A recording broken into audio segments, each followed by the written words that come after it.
So hi, my name is Timothy Wang, and I'm an undergraduate. And David, you want to introduce yourself? Yeah, I'm Chen. I'm a Stanford high school student. Yes, and we are working with WINLAB at Columbia University and Nokia Bell Labs over the summer, and we were working with 28 gigahertz millimeter wave measurements for joint communications and sensing. So to explain the motivation behind joint communications and sensing. So basically, we want to expand the traditional use of communication systems, such as this 5G small cell at corners to perform sensing.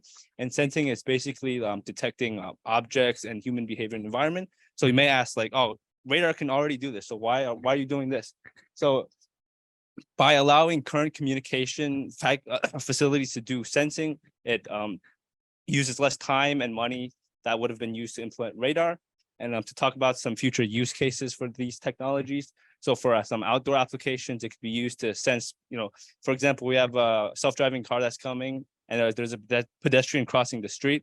And we can use these small cells to detect the pedestrian crossing the street and relay this information to the self-driving car to prevent collisions. And for some indoor use cases, it could be used for example, warehouse management. You have these large Amazon warehouses with thousands of robots moving tons of stuff. Simultaneously, we could use the system to detect, robots in the vicinity of other robots to prevent collisions. It could also be used for fall detections. For example, we have an old elderly person in a house and they fall down, they can't reach their phone. This could, maybe detect that they fell down and contact necessary people. And that's the motivation behind it.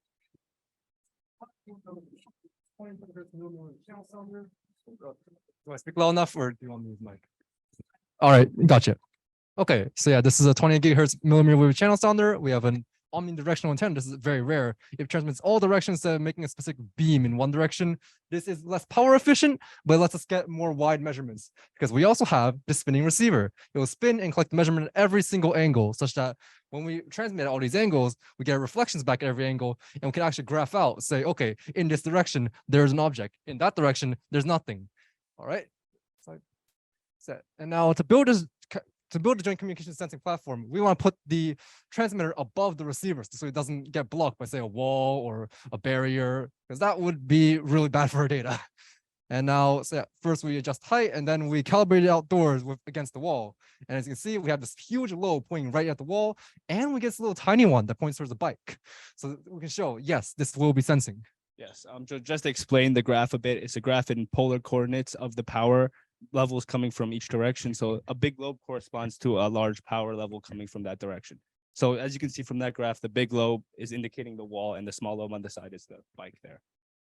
So we did some indoor measurements in some rooms at Columbia. So this is Carlton Commons, which is a study commons in the mud building, the engineering building at Columbia.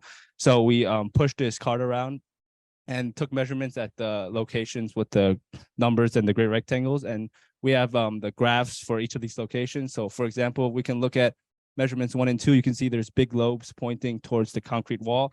And this indicates that the wall is very reflective of this 28 gigahertz millimeter wave. While on the bottom, you can see that 6, 7, 8, 9, 10, there are also measurements near a wall, but you can see that there's no lobe coming out the bottom. So what's interesting about this is that this wall is not made of concrete, it's made of glass. So this shows that glass has a low reflectance for this 28 gigahertz millimeter wave.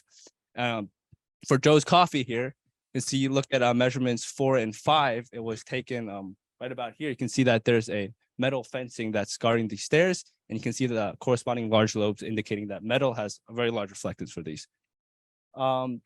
So we compiled our data from the coffee shop in the study area at Columbia, as well as some other measurements taken at MH, stands for Murray Hill, which is the location of Nokia Bell Labs. And we compiled this into a statistical CDF model. And you can see that there's a large variation between the average backscatter ratio between different locations. So for example, if we look at a cafeteria, which is a very large room at Murray Hill, has a very low average backscatter ratio, while we look at a small room like an office, it has a very high backscatter ratio. So the backscatter ratio is correlated to the power. So this indicates that the power received in an office is higher. And this does make sense because an office is a smaller room, and waves in a smaller room, it takes less time and therefore uses up less energy to reach objects and walls to bounce back, as opposed to something like a larger room like this cafeteria. So we also did some outdoor measurements to model street clutter in New York City. So we did this in the Cosmos FCC Innovation Zone. So collected about 2.8 million different measurements at these locations. So these are the corners of intersections. We took 5 measurements at each corner.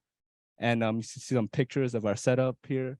And we took this data from the outdoors and we also made it to CDF and overlaid it over the graph of the indoor data. And you can see that the clutter outside at an NYC corner and there's buildings around, it looks very similar to what it's like in a cafeteria, which is also a large environment.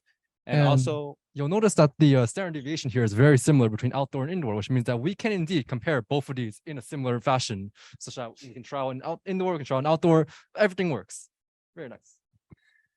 Okay. And now this is for vehicle detection. We've moved on from just a street intersection, which is just static objects, to try and do real-time measurements saying, okay, let's see, can we get that bus there? Will it reflect something and show us that, yes, there's a bus there?